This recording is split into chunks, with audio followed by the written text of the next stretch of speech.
समर्थन उनको कितना मिल पाता है, ये देखना बहुत। स्वाति पाठक भी मेरे साथ जुड़ी हुई है इस वक्त, सीधा रुख करेंगे दिल्ली से। स्वाति, ये बताइए, आज तो नतीजों का दिन है, किस तरह की तैयारियां हैं? आज सारी जो स्थितियां हैं वो स्पष्ट हो जाएंगी, ये भी पता चल जाएगा कि जनता आखिरकार किसके साथ जा रही है। ग्राउंड पर क्या इस वक्त उत्साह दिख रहा है, क्योंकि 8 बजे से जब लगातार जब नतीजे आएंगे, किस तरह की तैयारियां हैं स्वाति?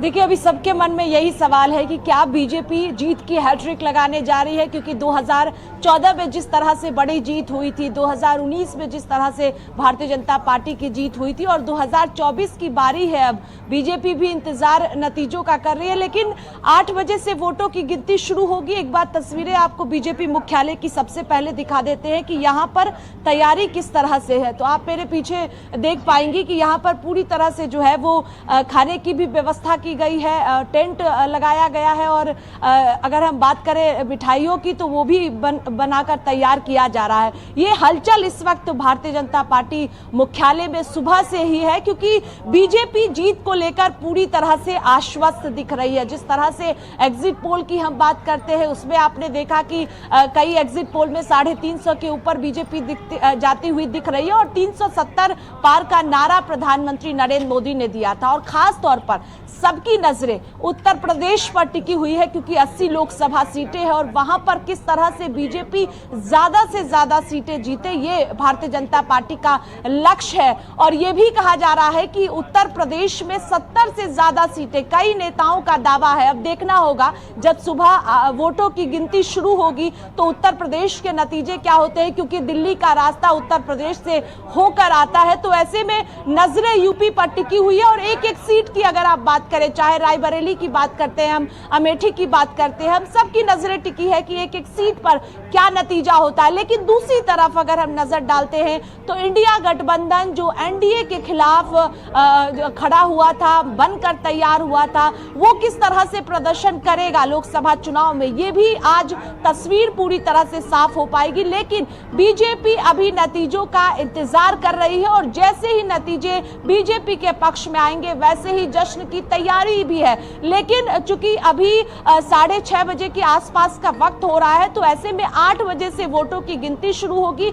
क्या तस्वीर होगी ये दोपहर 12 बजे तक साफ हो पाएगा। लेकिन तैयारियां भारतीय जनता पार्टी मुख्यालय में लगातार की जा रही है, और यहां पर हलचल भी तेज है, क्योंकि 2019 को अगर आप देखते हैं उत्तर प्रदेश के लिहाज से खास तौर पर, तो 60 सीटों से ज्यादा भारतीय जनता पार्टी ने जीत हासिल की थी। ऐसे में बीजेपी कितनी सीटों पर उत्तर प्रदेश में जीतती है ये देखना महत्वपूर्ण होगा। और अब से थोड़ी देर बाद ही, यानी सुबह 8 बजे का वक्त है जब वोटों की गिनती शुरू हो जाएगी। लेकिन तस्वीरें इस वक्त हम दिखा रहे हैं देवेंद्र, आपको दूसरी तरफ की भी अगर तस्वीर दिखाते हैं तो यहाँ पर जो खाने पीने की व्यवस्था है वो की जा रही है। पूरी तरह से सुबह से ही तैयारियां हैं, और कई दिनों से स्वाति, खास बात यह भी है कि कई दिनों से बीजेपी तैयारी कर रही है, क्योंकि भारतीय जनता पार्टी इस बार पूरी तरह से आश्वस्त बड़ी जीत को लेकर दिख रही है। अब यह भी देखना होगा कि क्या तीसरी बार भारतीय जनता पार्टी की बड़ी जीत होगी। लेकिन ये तैयारियों की तस्वीर है, हलचल आपको साफ तौर पर नजर आएगा बीजेपी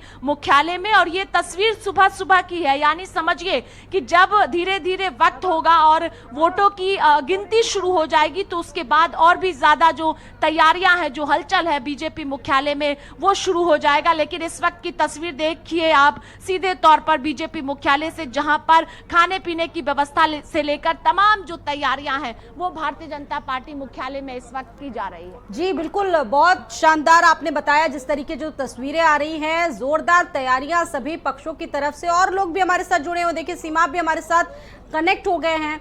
फिलहाल रुक करते हैं अभी मजहर का। मजहर, आप ये बताइए कि लखनऊ में किस तरह की तैयारियां हैं? स्वाति जिस तरीके से बता रही हैं, वहां पर तमाम दलों ने लड्डुओं वगैरह का ऑर्डर भी दे दिया है। किस तरीके का उत्साह, जहां पर एग्जिट पोल की अगर बात करें तो एग्जिट पोल से जहां गदगद थे बीजेपी के नेता, एनडीए के नेता, विपक्ष ने थोड़ा सा नाराजगी जरूर जताई, लेकिन आश्वस्त विपक्ष अभी भी है जब तक पूरे नतीजे नहीं आ जाते। बिल्कुल स्वाति, देखिए जिस तरीके से हमारी सहयोगी स्वाति ने बताया कि उत्तर प्रदेश की अगर बात की जाए तो लोकसभा की 80 सीट है, और वहीं राजधानी लखनऊ की अगर बात की, देखिए बीजेपी जो है वो पूरी तरीके से आश्वस्त है, क्योंकि उत्तर प्रदेश में बीजेपी ने 80 लोकसभा सीट जीतने की बात कही थी। बीते चुनावों की अगर बात कर ली जाए तो देखिए लगभग 62 सीटें जो है वो भारतीय जनता पार्टी के खाते में थी। वो भी इस बार की अगर बात की जाए तो देखिए एग्जिट पोल की अगर हम बात कर लें तो तमाम एग्जिट पोलों में भारतीय जनता पार्टी 300 से ऊपर सीटें ला रही है, और कुछ एग्जिट पोल्स की अगर बात की जाए तो 350 से ऊपर। तो कहीं ना कहीं जो कार्यकर्ता है भारतीय जनता पार्टी के, वो पूरी तरीके से आश्वस्त हैं, वो पूरी तरीके से ये देखना चाह रहे हैं कि प्रधानमंत्री मोदी एक बार फिर से प्रधानमंत्री बनेंगे, तीसरी बार वो देश की कमान संभालेंगे। इसको लेकर देखिए जश्न का माहौल तो ज़रूर है, कार्यकर्ताओं में काफ़ी उत्साह है और तैयारियां पहले से ही कर ली गई हैं। वहीं दूसरी तरफ अगर विपक्ष की बात की जाए तो देखिए अखिलेश यादव भी लगातार जो है वो एग्जिट पोल को नकारते नजर आए और कह रहे हैं कि नतीजे इससे विपरीत होंगे। लेकिन फिलहाल देखिए दोनों ही पार्टी, चाहे वो पक्ष की बात की जाए या विपक्ष की बात की जाए, दोनों ही अपनी जीत के दावे जो है वो करते नजर आ रहे हैं। लेकिन फिलहाल भारतीय जनता पार्टी के जो कार्यकर्ता हैं उनमें काफ़ी उत्साह देखने को मिल रहा है। अब 8 बजे से काउंटिंग शुरू होगी और दोपहर के बाद ही स्थिति साफ होने लगेगी। अब ये पता चल जाएगा कि एग्जिट पोल से एग्जैक्ट जो आंकड़े हैं वो कितना डिफरेंस आते हैं और किसके सर पे ताज सत्ता है। स्वाति, और मेरे साथ मेरे सहयोगी सीमाब भी जुड़ चुके हैं। अभी आपका सीमाब मैं रुक करूंगी। सीमाब, पूरे देश में आज तो नतीजों का इंतजार है। आज बारी जनता की है कि जनता ने आखिरकार किसके विचारों को पसंद किया है, जनता को किसके मुद्दे पसंद आए हैं। 8 बजे से काउंटिंग शुरू हो जाएगी। जी बिल्कुल, हम इस वक्त मतगणना स्थल पे ही हैं और आज जनता किसको जनादेश देगी ये पता चलेगा। रुझान आना लगभग 9 बजे से शुरू हो जाएंगे। 8 बजे से पोस्टल बैलेट की पहले गिनती होगी और उसके बाद फिर ईवीएम्स खुलेंगी। कुछ तस्वीरें हम आपको दिखा रहे हैं मतगणना स्थल की। आप देखिए कि सुरक्षा व्यवस्था के कितने इंतजामात मुकम्मल किए गए हैं और जो भी लोग आ रहे हैं उनको जो है वो बाकायदा उनकी जो है वो एंट्री चेकिंग करने के बाद की जा रही है। कोई भी व्यक्ति मोबाइल और अन्य सामग्री जो है वो लेकर अंदर नहीं जा सकता है। अपने अपने निर्वाचन क्षेत्र के जो लोग हैं वो यहाँ पर काउंटिंग एजेंट्स बने हुए हैं। इसमें लखनऊ की बात की जाए तो लखनऊ में लखनऊ और मोहनलालगंज 2 सीटें हैं जहाँ पर आज मतगणना होनी है और उसी के लिए आप देखिए कि तैयारियाँ किस कदर की गई हैं, क्योंकि सभी लोगों को इस बात का अंदाज़ा है कि वो चुनाव जीत रहे हैं और सभी लोग इस बात को कह रहे हैं कि हम चुनाव जीत रहे हैं। तो जाहिर है कि पूरी जी जान के साथ, पूरी तन्मयता के साथ आज काउंटिंग भी कराई जानी है। तो इसको लेकर तैयारियां कर ली गई हैं। दूसरी तरफ की तस्वीरें भी हम आपको दिखाने की कोशिश करेंगे कि देखिए कितनी बड़ी संख्या में फोर्स जो है वो हर एंट्री पॉइंट पे तैनात किया गया है। पास चेक हो रहे हैं बाकायदा जो काउंटिंग एजेंट हैं और उसके बाद फिर किसी को जो है वो आने जाने की इजाज़त है कहीं पर भी। आप देखिए कि फोर्स मुकम्मल किया गया है, तैनात कर दिया गया है कि कहीं पर भी कोई भी गड़बड़ी या अराजकता इस तरह की कोई चीज़ें देखने को ना मिले। हालांकि आरोप और प्रत्यारोप का दौर एग्जिट पोल के बाद बहुत सारा लगाया गया। अखिलेश यादव ने प्रेस कॉन्फ्रेंस की, जयराम रमेश ने तमाम ट्वीट किए, कांग्रेस पार्टी के नेता हैं और तमाम लोगों ने इस तरह की जो है वो चीजें की कि देखने में किस तरह से क्या रहेगा, कैसे सामान्यता निर्वाचन होगा, क्योंकि एग्जिट पोल को स्वीकार करने के लिए कोई भी और ऐसे में किसी भी तरह से सीमा देखिए शांति भंग ना होने पाए, उपद्रव किसी तरह से ना होने पाए किसी भी दल के द्वारा। ऐसे में उसको देखते हुए सुरक्षा व्यवस्था दिख रहा है इन तस्वीरों में कितनी ज्यादा पुख्ता की गई। अभी आपके पास मैं लौटूंगी, और भी लोग और भी रिपोर्टर्स हमारे साथ जुड़े हुए हैं और मेरे साथ लियाकत पुंडीर भी जुड़ चुके हैं सहारनपुर से, वहां से और ज्यादा अपडेट लिए। ये बताइए लियाकत की वहां से क्या तस्वीरें, 8 बजे जब काउंटिंग शुरू होगी किस तरह की व्यवस्थाएं हैं, किस तरह की सिक्योरिटी है वहां पर जहां पर मतगणना होनी है केंद्रों पर? देखिए स्वाति, आपको मैं बता दूं मतगणना 8 बजे शुरू होगी और जनता रोड का जो सेंट्रल वेयर हाउस है यहाँ पर मतगणना होनी है। सुरक्षा को लेकर जिला प्रशासन ने फोर्स के पुख्ता इंतजाम किए गए हैं। इस वक्त हम आपको तस्वीरें दिखाना चाहेंगे। ये सहारनपुर के जनता रोड का सेंट्रल वेयर हाउस है जहाँ पर पूरे तरीके से जो मतगणना एजेंट हैं और जो कर्मचारी हैं उन्होंने पहुंचना शुरू कर दिया है और जो मतगणना स्थल है इसको पूरे तरीके से कहें कि अर्धसैनिक बलों की निगरानी में रखा गया है और यहाँ पर ड्रोन कैमरों से भी पूरे तरीके से ड्रोन कैमरों से भी यहाँ निगरानी की जा रही है। चप्पे चप्पे पर यहाँ सीसीटीवी कैमरे लगाए गए हैं कि किसी भी तरीके से यहाँ कोई ऐसा ना हो पाए, किसी तरीके से जो यहाँ मतगणना में लेकर कोई धांधली का आरोप लगे। आप तस्वीरों में देखेंगे यहाँ पर जो कर्मचारी और मतगणना स्थल पर आने वाले एजेंट हैं वो पहुंचना शुरू हो गए हैं, और जो पूरा मतगणना कैंपस है इसको पूरे तरीके से कहें कि अर्धसैनिक बलों के हवाले किया गया है। जो मतगणना स्थल का मुख्य द्वार है वहां भी अर्धसैनिक बलों की तैनाती की गई है। हजारों की संख्या में यहाँ पुलिसकर्मी तैनात किए गए हैं और जनपद में धारा 144 लगी हुई है। जनपद में किसी भी जगह 4 आदमी से 5 इकट्ठा नहीं होने दिए जाएंगे, और जो जनपद के थाने हैं उन सभी थाना क्षेत्रों में पुलिस की तैनाती की गई है, फोर्स तैनात किया गया है कि जो विजयी होगा वो किसी भी तरीके से कोई जल्लूस ना निकाले, या विजय होने के बाद कहीं भी कोई 5 लोग इकट्ठा ना हो। किसी भी तरीके से कहें कि सहारनपुर प्रशासन पूरे तरीके से अलर्ट है और चप्पे चप्पे पर फोर्स की तैनाती की गई है। 8 बजते ही मतगणना शुरू हो जाएगी, जिसपे पहले पोस्टल बैलेट की मतगणना होगी, उसके बाद जो ईवीएम है उनकी मतगणना शुरू हो जाएगी। कहें कि पूरे तरीके से जो रुझान है 9 बजे के लगभग आने शुरू हो जाएंगे, और यहाँ पर सहारनपुर के जिलाधिकारी लगातार जो मतगणना कर्मचारी लगे हैं या एजेंट हैं उनके लिए गुड़ की व्यवस्था की गई है, और जो ORS घोल और इलेक्ट्रॉल पूरे तरीके से उनको दिया जा रहा है, पेय पदार्थ उनको दिए जाएंगे। हालांकि आज मौसम पूरे तरीके से खुशगवार दिखाई दे रहा है। मौसम भी थोड़ा साथ देता नजर आ रहा है। एक बार रुक करते हैं शोभित का। शोभित, आप उस वक्त बात कर रहे थे कुछ लोगों से, वो बता रहे थे कि किस तरीके से सिक्योरिटी है, व्यवस्थाएं की गई हैं जब मतगणना शुरू होगी, क्या बताया उन लोगों ने?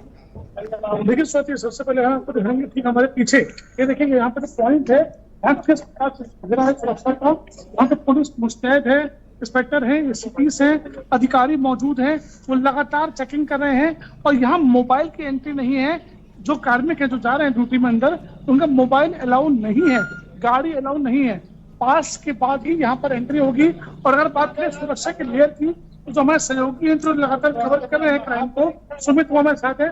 सुमित, सुरक्षा की बात की जाए तो क्या सुरक्षा की बात करें तो मंडी समिति को इस सुरक्षा घेरे में कन्वर्ट किया गया है। जैसे 100 मीटर के दायरे में जो स्थानीय पुलिस है वो रहेगी, और मंडी समिति के गेट पर राज्य पुलिस बल रहेगा, और जहाँ काउंटिंग हो रही है वहाँ अर्धसैनिक बल तैनात किया गया, ताकि किसी भी तरीके की कोई जो दूसरी विपक्ष पार्टियों के प्रत्याशी हैं वो गड़बड़ी का आरोप ना लगा सके। तो सुरक्षा व्यवस्था पुख्ता है। देखिए सर जी, 56 टेबल्स, यानी कि जो 2 लोकसभा सीटें हैं आगरा की और फतेहपुर सीकरी की, 56 टेबल्स वहां लगाई गई है जहां पे मतगणना होगी। सबसे पहले जो बैलेट है उसकी गिनती होगी, उसके बाद ईवीएम मशीनें खुलेंगी। लेकिन जिस प्रकार से 3 लेयर सुरक्षा की बात की जा रही है वो पुख्ता है। ड्रोन कैमरे लगातार नजर रख रहे हैं, पुख्ता मॉनिटरिंग हो रही है, पैरामिलिट्री फोर्स तैनात है, राज्य पुलिस बल तैनात है, LIU जितनी भी हमारी एजेंसियां हैं वो तैनात है। क्योंकि जब जीत या हार होती है तो माहौल न बिगड़े, वो एक बड़ा प्रयास है। जिस प्रकार से फतेहपुर सीकरी में खास सुरक्षा बढ़ाई गई है, वहां पे भाजपा की टक्कर है सीधे गठबंधन से जो प्रत्याशी है अहमद सिकरवार, उनकी टक्कर राजकुमार चाहर से है। हालांकि आगरा में बहुत टक्कर नहीं दिखाई दे रही है, यहाँ पे भाजपा लीड ले रही है, और यहाँ से केंद्रीय राज्य मंत्री कैप्टन बघेल अपने भाग्य का फैसला करने वाले हैं। 2 सीटें आती हैं, आगरा और फतेहपुर सीकरी। आगरा में 11 प्रत्याशियों की भाग्य का फैसला आज होने वाला है, और फतेहपुर सीकरी में 9 प्रत्याशियों के बाद ईवीएम में कैद हो चुका है। जी स्वाति, बिल्कुल, यानी कि मुकाबला जैसा कि शोभित बता रहे हैं यहाँ पर देखने को मिल रहा है, और आज जनता किसको जीत का सेहरा पहनाती देखना बहुत दिलचस्प होगा। स्वाति और तमाम रिपोर्टर्स मेरे साथ जुड़े, एक बार कर लेते हैं। स्वाति का ही दिल्ली से मौजूद है।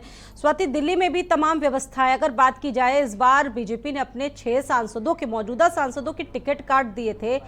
अब ये जो एक्सपेरिमेंट हुआ है कितनी बड़ी सफलता दिलाता है, और साथ ही साथ आम आदमी पार्टी और कांग्रेस को लेकर क्या स्थितियां होती है, ये देखना भी बहुत महत्वपूर्ण हो जाएगा आज के दिन।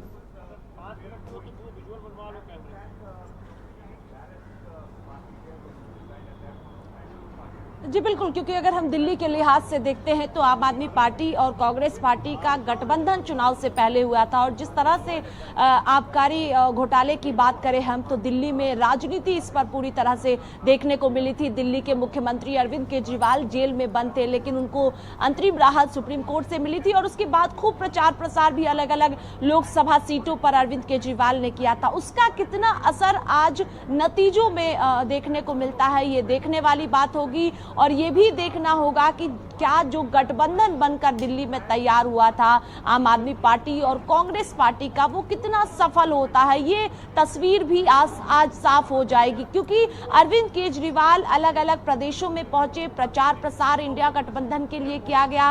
राहुल गांधी खुद अलग अलग प्रदेशों में पहुंचे। आपने देखा कि उत्तर प्रदेश में भी अखिलेश यादव के साथ एक मंच पर नजर आए, प्रचार किया गया, जनसभाएं की गई। तो कुल मिलाकर जो है वो इंडिया गठबंधन के जो तमाम सहयोगी पार्टियां हैं उन्होंने एक साथ आकर प्रचार किया है। अब आज तस्वीर साफ हो जाएगी कि क्या जो इंडिया गठबंधन एनडीए के खिलाफ बनकर तैयार हुआ था वो कितना जो है वो सफल हो पाता है, ये आज स्पष्ट हो जाएगा। और लगभग तकरीबन अगर हम बात करें तो दोपहर 12 बजे तक तस्वीरें साफ हो जाएगी। लेकिन दूसरी तरफ अगर हम बात करते हैं दिल्ली के साथ साथ उत्तर प्रदेश की, तो 80 सीटें हैं सभी की दिल्ली में, नजरें लोकसभा उत्तर की प्रदेश 7 पर सीटें टिकी हुई, हैं। और क्योंकि सबसे जो ज्यादा आपने बात सीटें तो की स्वाति मौजूदा यही से आती है। आप बिल्कुल सही बात कह रही है कि देखिए दिल्ली का रास्ता उत्तर प्रदेश होकर गुजरता, उत्तर प्रदेश वो सीढ़ी है जहां से तमाम लोग चढ़ते हैं। वापस आऊंगी जरूर आपसे, आगे की चीजें भी जानूंगी। सीमाब समेत और लोग भी मेरे साथ मौजूद है। सीमाब, अगर कल का पूरा घटनाक्रम देखें तो कल भी काफी ज्यादा हलचलें देखने को मिली। अखिलेश यादव ने गंभीर आरोप लगा दिए, वो कह रहे थे कि उनके कार्यकर्ताओं को नजरबंद कर रहे हैं प्रशासन के लोग, सरकार के लोग। जी बिल्कुल, कल अखिलेश यादव ने बहुत सारे आरोप लगाए, बहुत ही गंभीर आरोप थे और वो एग्जिट पोल जो दिखाए जा रहे थे उससे खासा नाराज भी थे। और साफ तौर पर उन्होंने एक चेतावनी भी दी कि अगर कहीं पर गड़बड़ी होती है तो सर पर कफन बांध के निकलने के लिए युवा तैयार है। यानी इस तरह की बातें की गई और मेरा रंग दे बसंती चोला गाना भी बजाया गया उनके कार्यालय पर कि इस तरह से जो है वो लोग जो है वो तैयार रहें, अगर सामान्य तरह से जो है वो मतगणना नहीं होती है। तो ये सारे आरोप लगाए गए हैं। बहरहाल नतीजे आज आ जाएंगे, किसमें कितना दम है, किसमें कितनी ताकत है, जनता ने किसको जनादेश दिया है, वो सारी चीज़ें जो है वो आज देखने को मिलेंगी। बहरहाल आज का जो काउंटिंग का दिन है, तस्वीरें हम दिखा रहे हैं आपको कि जो काउंटिंग एजेंट्स हैं उनको सबको अंदर भेजने की जो है वो तैयारी की जा रही है। जिला अब पहुंच चुके हैं और वो जो है वो उनसे हम बात करने की कोशिश करते हैं। जिलाधिकारी लखनऊ जो है वो यहाँ पर सुरपाल गंगवार जी आए हुए हैं, उनसे बात करने की कोशिश करते हैं और जानते हैं। सर, क्या तैयारी है सर, मुकम्मल है सारी तैयारियां? हाँ बिल्कुल, आज यहाँ रमाबाई स्थल में काउंटिंग होगी और काउंटिंग को लेकर जितनी भी तैयारियां हैं सभी हो चुकी हैं। हमारे कार्मिक भी पहुंच रहे हैं और सारी व्यवस्थाएं कल पूरी की जा चुकी है। सर, दोनों सीटों पर आज यहीं पर काउंटिंग होनी है। कितने एजेंट्स वगैरह तैयार कर लिए हैं आप लोगों? कितने एजेंट्स यहाँ पर अंदर रहेंगे और व्यवस्थाएं क्या क्या है? प्रत्येक टेबल पर हर कैंडिडेट का एक एजेंट अलाउड होता है, तो उन्होंने नामित किए हैं। अधिकांश टेबल्स पर अधिकांश कैंडिडेट्स ने एजेंट्स नामित किए हुए हैं। सर, एक आखिरी सवाल ये था कि कल जो है वो तमाम विपक्षी दलों ने, सत्ता के दलों ने बड़े आरोप प्रत्यारोप लगाए कि साहब वो सर पे कफन बांध के निकलना पड़ेगा और ये है सामान्य तरह से। अखिलेश यादव का ट्वीट आया कि ईवीएम से नहीं डीएम से जो है वो डर लगता है। मोबाइल फोन के लिए इलेक्शन कमीशन की प्रक्रियाएं पूरी तरह से ट्रांसपेरेंट है। जब आप एंट्री कर रहे हैं, और फ्री एंड फेयर इलेक्शन भी हुआ है और काउंटिंग भी फ्री एंड फेयर होगी। किसी को किसी शक या शंका की गुंजाइश नहीं है। चलिए, शुक्रिया। आपने सुना सुरपाल गंगवार जी को, बहुत सारी उन्होंने बातें कही और साफ तौर पर यही कहा कि किसी को शक और शुभा की गुंजाइश नहीं होनी चाहिए। और तस्वीरें हम दिखा रहे हैं, जिला अधिकारी भारत समाचार पर एक्सक्लूसिव रहे और ये तस्वीरें हम आपको दिखा रहे हैं कि किस तरह से यहाँ पर काउंटिंग एजेंट्स जो है वो पहुंचना शुरू हो रहे हैं। हर टेबल पर एक व्यक्ति मौजूद रहेगा। और देखिए, अब आप समाजवादी पार्टी के तमाम लोग भी यहाँ पर आ रहे हैं और यहाँ पर काउंटिंग कराने के लिए वो जाएंगे। 2 सीटों पर यहाँ पर काउंटिंग आज होगी। सीट लखनऊ सीट है, एक जगह पर राजनाथ सिंह प्रत्याशी हैं और उनके सामने जो है रविदास मेहरोत्रा जो कि मध्य से विधायक है समाजवादी पार्टी के, वो प्रत्याशी हैं। वहीं आर.के. चौधरी मोहनलालगंज से हैं समाजवादी पार्टी से, और दूसरी तरफ केंद्रीय मंत्री कौशल किशोर। ठीक है, आपको सीमाब रोकना मैं चाहूंगी यहाँ पर। तो देखिए सीमाब लखनऊ का हाल बता रहे रमाबाई स्थल से, जहां पर मतगणना की तैयारियां लगभग पूरी। आप देखिए पार्टियों के जो एजेंट्स हैं, दलों के जो एजेंट्स हैं, वो पहुंच रहे हैं। सीमाब वहां से ग्राउंड से जानकारी दे रहे थे। देखिए इसके अलावा और कुछ तस्वीरें भी हैं जहां पर तैयारियां भरपूर तरीके से राजनीतिक दलों की तरफ कर ली गई है। मिठाइयों का ऑर्डर दे दिया गया और साथ ही साथ लड्डुओं का ऑर्डर भी दे दिया गया। अजहर भी हमारे साथ जुड़े हुए हैं। अजहर, इस वक्त आपके पास क्या अपडेट है? क्योंकि सीमाब बता रहे हैं हर चप्पे चप्पे पर सिक्योरिटी है, जो राजनीतिक जो दल के एजेंट्स हैं उनको तैयार कर लिया गया है। टेबल्स पर पूरी जो गिनती है वो कर ली गई है और साथ ही साथ हर एक व्यवस्थाएं मुकम्मल दिख रही है। बिल्कुल स्वाति, देखिए सुरक्षा व्यवस्था को लेकर डीजीपी उत्तर प्रदेश के द्वारा कल ही दिशा निर्देश जारी किए गए थे और देखिए सुरक्षा व्यवस्था चाक चौबंद की जाए, इसको आश्वस्त किया गया था। देखिए मतगणना स्थल की अगर बात की जाए तो यहाँ पर बगैर पास के किसी को अंदर एंट्री नहीं है, चाहे वो मीडिया पर्सन हो या वो काउंटिंग एजेंट हो या किसी भी राजनीतिक दल के जो कार्यकर्ता हैं। देखिए तमाम जो कार्यकर्ता हैं, जो काउंटिंग एजेंट्स हैं, उनको ही मतगणना स्थल के अंदर जो है वो एंट्री मिलेगी और जो बाहर कार्यकर्ता पहले से हैं वो वहाँ पर मौजूद रहेंगे। लेकिन किसी को अनावश्यक भीड़ लगाने और किसी इस तरीके की चीज़ें करने की अनुमति नहीं दी गई है। देखिए सीसीटीवी कैमरे की निगरानी में पूरी जो मतगणना है वो होनी है और इसी के साथ साथ देखिए मतगणना स्थल के अलावा अगर शहर की बात की जाए तो जो लोकल पुलिस है उसको भी अलर्ट किया गया है और लोकल जो LIU है उसको भी अलर्ट किया गया है, क्योंकि देखिए जब नतीजे आते हैं तो तमाम राजनीतिक दल के जो कार्यकर्ता हैं वो किसी भी तरह की अप्रिय घटना जो है वो ना कर पाए, किसी भी तरह से अराजकता ना कर पाए, माहौल ख़राब ना करने पाए। इसको लेकर देखिए पूरे तौर से निर्देश जो है वो दिए गए। बीते दिन हमने देखा DGP प्रशांत कुमार और ACS जो है होम दीपक कुमार, उन्होंने जो है प्रेस कॉन्फ्रेंस की और ये तमाम पुलिस अधिकारियों को ये निर्देश दिए कि पूरी तरीके से चाहे वो प्रदेश की बात की जाए या लखनऊ की बात की जाए, माहौल ना खराब होने पाए, क्योंकि देखिए 8 बजे से काउंटिंग शुरू हो जाएगी और दोपहर के बाद स्थिति जो है वो कहीं ना कहीं साफ नजर आएगी। तो इसके बाद जो है चाहे वो शहर की बात की जाए या मतगणना स्थलों की बात की जाए, वहां अनावश्यक भीड़ ना लगने पाए और जो अराजक तत्व हैं उन पे नजर रखने की बात की जाए। गरीबों ने, वंचितों ने, शोषितों को, जिन लोगों पर अत्याचार हुए